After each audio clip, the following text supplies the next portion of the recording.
Amigos, de nuevo con ustedes en la entrevista, en el reporte de su Rocio TV.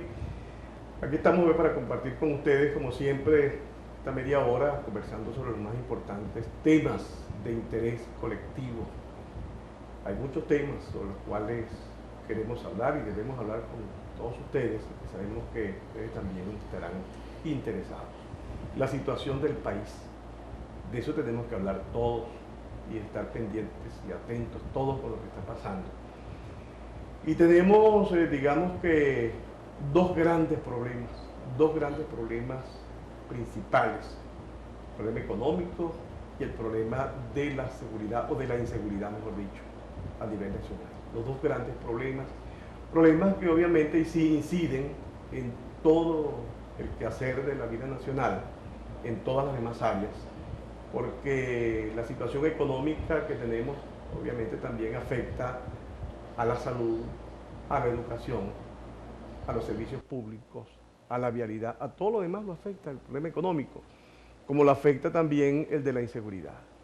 Si nos vamos a los hospitales, donde hay problemas con las dotaciones, con los sueldos de los médicos, con los trabajos de infraestructura que requieren muchas veces los hospitales, los medicamentos, las dotaciones, los equipos, eso lo afecta a la situación económica por la inflación y por la escasez. Igualmente afecta al funcionamiento de los hospitales, la inseguridad. Tenemos problemas con delincuencia en los hospitales, los médicos son amenazados constantemente por delincuentes, hay mucha inseguridad, no hay vigilancia, no tienen con qué prestar servicios de seguridad a los hospitales, los entes públicos, a las alcaldías, y eso se traslada igualmente a las escuelas y a todas partes. Esa es la situación que estamos viviendo. Hoy vamos a hablar del tema económico, y para ello hemos invitado al economista, profesor universitario Alberto González, y vamos a seguir invitando otros economistas para seguir hablando sobre los distintos aspectos de esta área también, el área de la economía. Quizás lo más importante, porque allí está todo lo que tiene que ver con la alimentación, con la existencia de todos nosotros. Todo lo compramos, todo lo necesitamos, y hay problemas pues de escasez y problemas de inflación. Está con nosotros Alberto González. Bienvenido. Gracias, Héctor, por esta oportunidad. Gracias a los compañeros de TV Rocio TV para estar aquí y conversar sobre los aspectos más importantes de lo que está aconteciendo en materia económica a nivel nacional. Fíjate, ayer Alberto, el presidente de la República, el fin de semana, mejor dicho, dijo que ayer lunes iba a anunciar medidas económicas extraordinarias para enfrentar el problema de la escasez y de la inflación.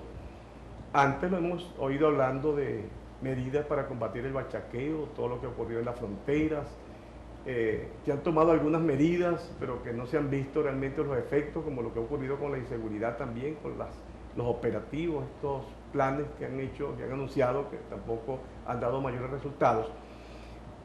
Pero no anunció nada el presidente de la República. ¿Qué pasaría? Bueno, sí anunció el aumento del 123% del salario de los médicos que dependen de la administración pública, pero ciertamente se queda corto el presidente, porque todo el mundo sabe, el que hace mercado día a día sabe, que ese porcentaje de incremento salarial apenas alcanzará para mitigar el alto costo de la vida. Por eso, pero no combate con eso, ni está combatiendo la inflación, ni está combatiendo el desabastecimiento, que fue lo que él dijo el fin de semana. Correcto, una medida de tipo electorera. Sí, electorera. Producto pues de la situación que ellos saben que les viene, y que el muro de contención, para que todavía no se haya desbordado el problema grave en este país, es el 6 de diciembre.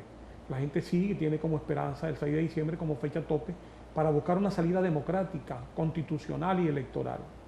De no ser así, es difícil predecir lo que va a ocurrir en este país. Por eso es que los amigos del gobierno deberían cuidar muy bien las declaraciones que están dando, eso de estar amenazando, que tienen cárceles, que están habilitando calabozos en distintas cárceles del país para los que salgan a desconocer el resultado electoral. Bueno, el gobierno tiene que tener mucho cuidado con eso, ¿no? Me gustaría por este medio aconsejarle a los señores del gobierno que pisen firme antes que tomen alguna decisión, porque lo que se ve venir es una avalancha de votos realmente impredecible a favor del cambio. Venezuela quiere cambio, ya es un lugar común donde donde tú te metas en cualquier parada, en la universidad, en la calle, haciendo mercado, en las colas. La gente está esperanzada en que la salida constitucional, civil y democrática se va a producir el 6 de diciembre. En paz. En paz, que es lo que queremos los venezolanos, en paz. Y el gobierno tiene que tomar las previsiones para comenzar a internalizar que ya la gente decidió cambiar y que es irreversible, por mucho que el gobierno predique hay incrementos salariales, por mucho que el gobierno tenga acumulado no sé cuántos barcos con comida para sacarlas en las últimas semanas de la campaña electoral, la gente ya no les cree, la gente no les va a comer el cuento. Y si sacan comida a la calle, esa comida alcanzará para comer 1, 2, 3 o 4 días, máximo una semana. Tú vas a los supermercados y ves los anaqueles vacíos y la crisis se prolonga, se profundiza. Ya el atún está ausente del mercado porque hay un problema de divisas y no hay divisas para importar los envases para el atún. Entonces, imagínate tú lo que se ve venir. En los hospitales no hay medicamentos. El gobierno ofreció que con el cierre de la frontera con Colombia se iban a superar los problemas de la cola y los problemas de la escasez. Ahora resulta que hay más escasez y hay más cola. Y los medicamentos no llegan al extremo de que el 80% de las medicinas que necesitan los pacientes oncológicos no se consiguen y el gobierno no es capaz de reconocer que eso es producto del cierre de la frontera, porque precisamente por Colombia ingresaban a Venezuela legalmente esos medicamentos que más del 80% de los pacientes oncológicos necesitan para sobrevivir y para alargar su subsistencia. Igualmente los pacientes del VIH, los pacientes renales, al extremo de que desgraciadamente nos enteramos que la semana pasada se perdió la oportunidad de un paciente que esperaba un trasplante renal en el hospital de Maracaibo, donde comúnmente se hacían este tipo de operaciones en Venezuela porque no había luz, no había electricidad. Y el riñón que por fin consiguieron compatible con ese paciente se pierde porque no había electricidad en el hospital de Maracaibo. Tú vas a las emergencias de los hospitales, el caso del Israel Ramírez Balsa, que estamos apenas a 2 horas de Caracas, un hospital universitario, un hospital de referencia, y da dolor cuando tú ves a los médicos haciendo esfuerzos sobrehumanos para salvarle la vida a los pacientes y tienen que salir los familiares de los pacientes a comprar solución fisiológica o a llevar la muestra de heces o de orina a un laboratorio porque no hay reactivos para hacer ese tipo de exámenes en el hospital Israel Ramírez Balsa de San Juan de los Morros. Imagínate tú cómo será en el hospital de San Fernando de Apure o de Puerto Ayacucho o de los pueblos que están en el sur del país. Eso te dice a las claras que esta crisis, lejos de superarse, se agudiza y la esperanza que tenemos los venezolanos es que el 6 de diciembre comencemos el proceso de la transición hacia el cambio democrático, electoral y constitucional, en paz, que es lo que queremos los venezolanos. De manera pues que a esos señores del gobierno que andan peleando con su propia sombra, el consejo sensato que le queremos dar desde esta tribuna es que se vayan acostumbrando, que viene un proceso de transición democrática, que los problemas se van a superar, pero el 6 de diciembre es precisamente la llave que la gente tiene para salir a buscar ese cambio en paz y en democracia. Bueno, como este es un tema, como lo hemos dicho al comienzo de esta conversación, sumamente importante y sumamente interesante, quienes quieran venir al programa a exponer puntos de vista distintos a los que estamos planteando en este momento, a los que está exponiendo nuestro invitado de hoy, el economista Alberto González, pueden hacerlo con mucho gusto. Los esperamos acá en este programa, en esta media hora de la entrevista, de su noticiero, El Reporte, a través de este canal. Ustedes pueden llamar por el número que aparece en pantalla para que se pongan en contacto con la jefa de producción de este programa y puedan entonces fijar la oportunidad, que puede ser el día que ustedes quieran, para venir al programa a hablar del tema de la economía, por ahora que estamos hablando de ello. Alberto, el gobierno ha venido asumiendo una especie de defensa, se ha colocado allí a la defensiva utilizando una expresión que nadie sabe respondérsela a uno, porque cuando uno habla con la gente que afecta al gobierno, gente que está defendiendo al gobierno, gente que quiere defenderla de cualquier manera, de la guerra económica. Entonces uno le pregunta a la gente que está allí en esa posición, ¿qué es la guerra económica? Y la gente no sabe. Claro.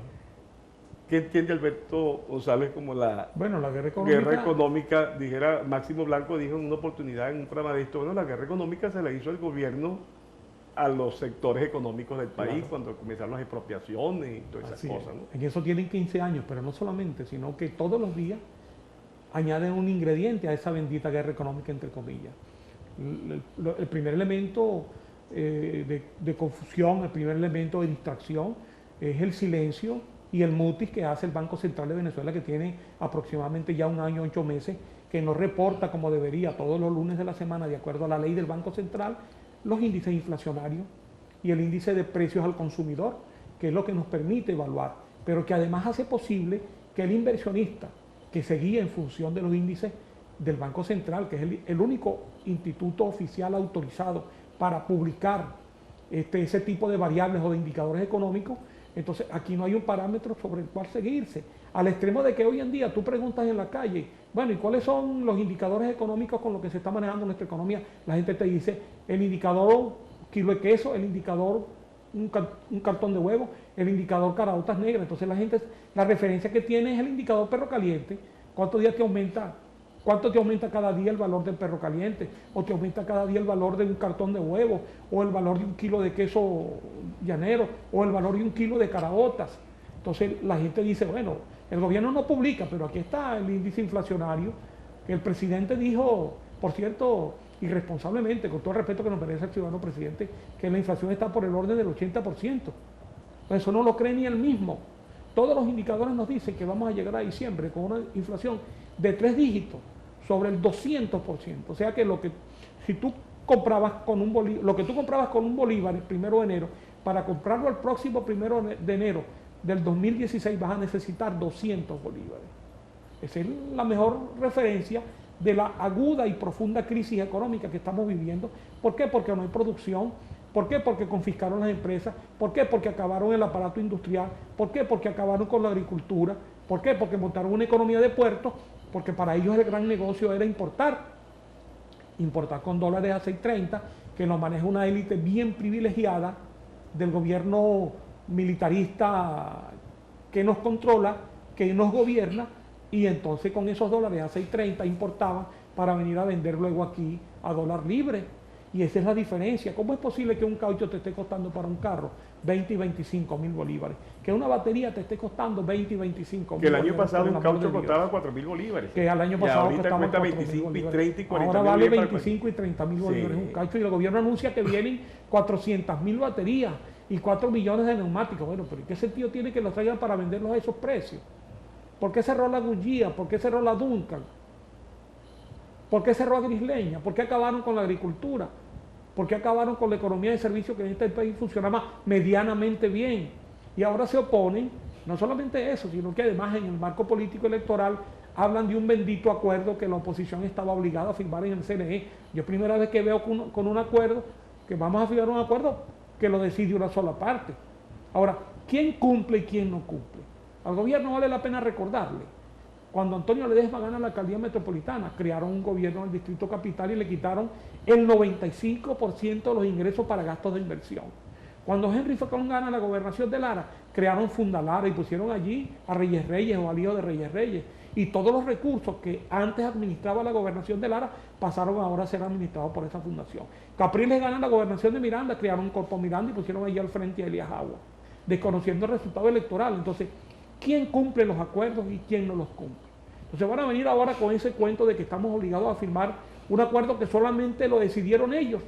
¿Y por qué no se comprometen, por ejemplo, a garantizar una observación internacional imparcial? ¿Por qué no invitan a la OEA? ¿Por qué no invitan a la Comunidad Económica Europea, al Parlamento Europeo, al resto de los expresidentes latinoamericanos que están dispuestos a venir como observadores? Entonces, ¿quién tiene miedo? ¿Quién está dispuesto a cumplir o no cumplir? Nosotros siempre hemos cumplido y una vez más vamos a cumplir. El temeroso es el gobierno. El que quiere tirar la piedra y esconder la mano es el gobierno. Y yo aprovecho para decirles de aquí, mire compañeros, calma y cordura. Métanse, vayan metiéndose su tetero del exotanil, porque lo que les espera el 6 de diciembre es una avalancha de votos de la Venezuela que quiere cambio y de la Venezuela que en paz, constitucional y democráticamente va a darse unos nuevos administradores del poder para reiniciar la reconstrucción pacífica y democrática de este país en el orden político, en el orden social, en el orden de salud y en el orden constitucional. Esa jubilación apresurada de Héctor, de 13 magistrados del TSJ, te dice a las claras que el gobierno sabe lo que les viene, porque a esos señores no les correspondía a ninguno esa jubilación prematura que les están dando. Y si están tan seguros que van a ganar el 6 de diciembre, ¿por qué no esperaron enero para jubilar a esos magistrados? Eso es lo que te dice a la clara, es que el gobierno sabe lo que viene. Y todo el mundo sabe lo que viene. En cualquier esquina de Caracas, de cualquier lugar del país, la gente quiere cambio. Y la gente va a salir. Tú preguntas en la calle y la gente te dice, bueno, nosotros lo que no estábamos acostumbrados era hacer cola. Ya nos enseñaron. Que se preparen, porque el 6 de diciembre viene la mamá de las colas.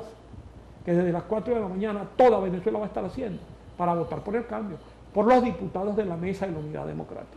Seguimos hablando, Alberto, sobre el tema de la guerra económica, porque ese es un tema bien trillado por parte del gobierno y que sería bueno que la gente lo conozca, lo analice, todo el mundo piense sobre eso, porque habrá alguna gente dándole la razón al gobierno, como uno los encuentra por allí, algunos militantes del gobierno que le salen a uno con ese cuento de la guerra económica, pero cuando uno les pregunta qué es la guerra económica no lo saben explicar. Y tú has dicho que parte de la situación que estamos viviendo, bueno, la causa de esta crisis económica que tenemos es el problema de las empresas que han cerrado, de las expropiaciones, del problema con las divisas y consecuencia de eso la escasez, porque estamos viviendo también, que la estamos viendo con los anaqueles vacíos en todos los sitios de abastecimiento.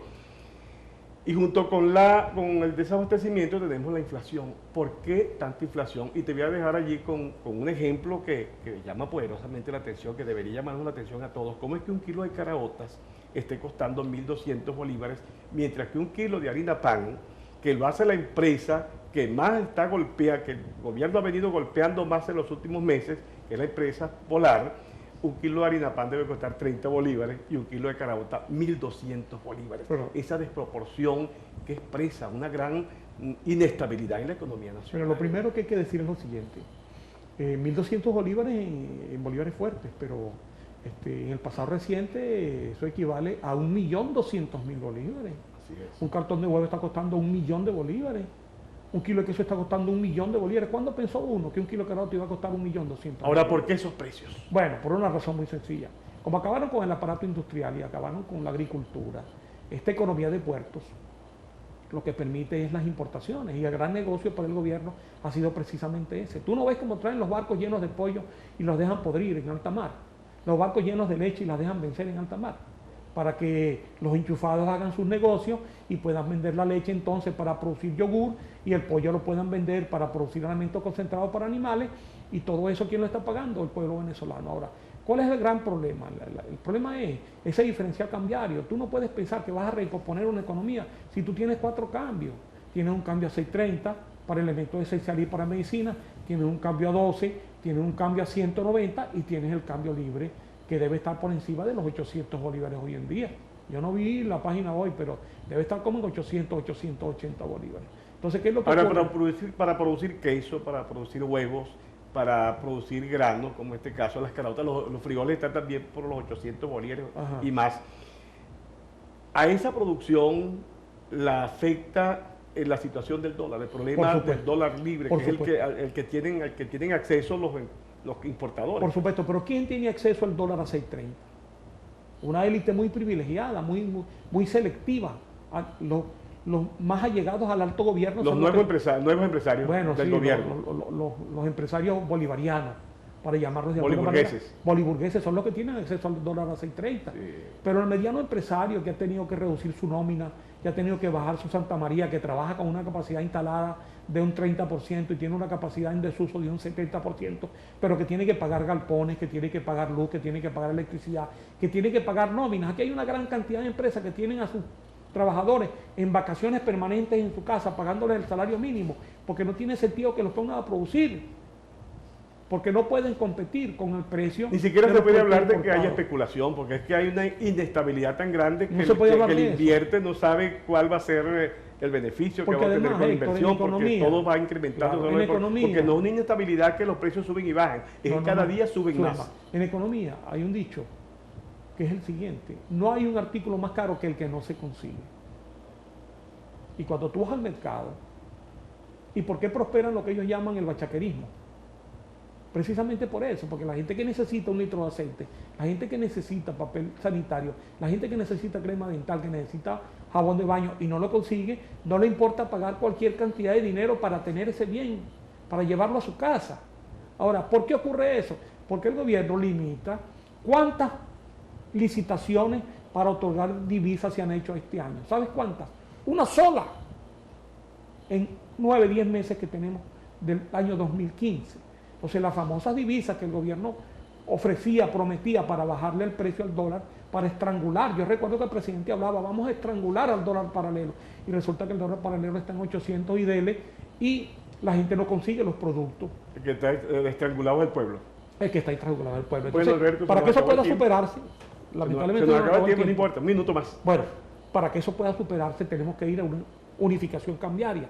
Y hasta que el gobierno no reconozca que tiene que buscar un solo tipo de cambio para que comiencen a superarse los problemas, vamos a seguir agudizando las contradicciones desde el punto de vista económico, y esto no se resolverá, repito, hasta que no haya un proceso de reingeniería que debe comenzar por cambiar a los actores que fracasaron, porque no nos van a venir ahora con el cuento de que ellos no son los culpables, no. Todos esos diputados, que son los diputados de la escasez, los diputados de la inseguridad, los diputados del hambre, los diputados de la especulación, tienen que ser sustituidos democráticamente en la Asamblea Nacional para que las cosas puedan cambiar y efectivamente puedan cambiar. Yo quiero aprovechar estos segundos finales para agradecerte la oportunidad, esperar que me vuelvas a invitar para que sigamos hablando de estas cosas y decirle a la gente que con confianza, que con seguridad, se prepare para salir a votar masivamente por los diputados de la Mesa de la Unidad Democrática, abajo y a la izquierda, para que las cosas comiencen a mejorar en Venezuela. Muchas gracias. Bueno, gracias a ti, Alberto, gracias a ustedes, amigos, por habernos acompañado también. Una vez más, nuestra invitación es para el próximo espacio de la entrevista.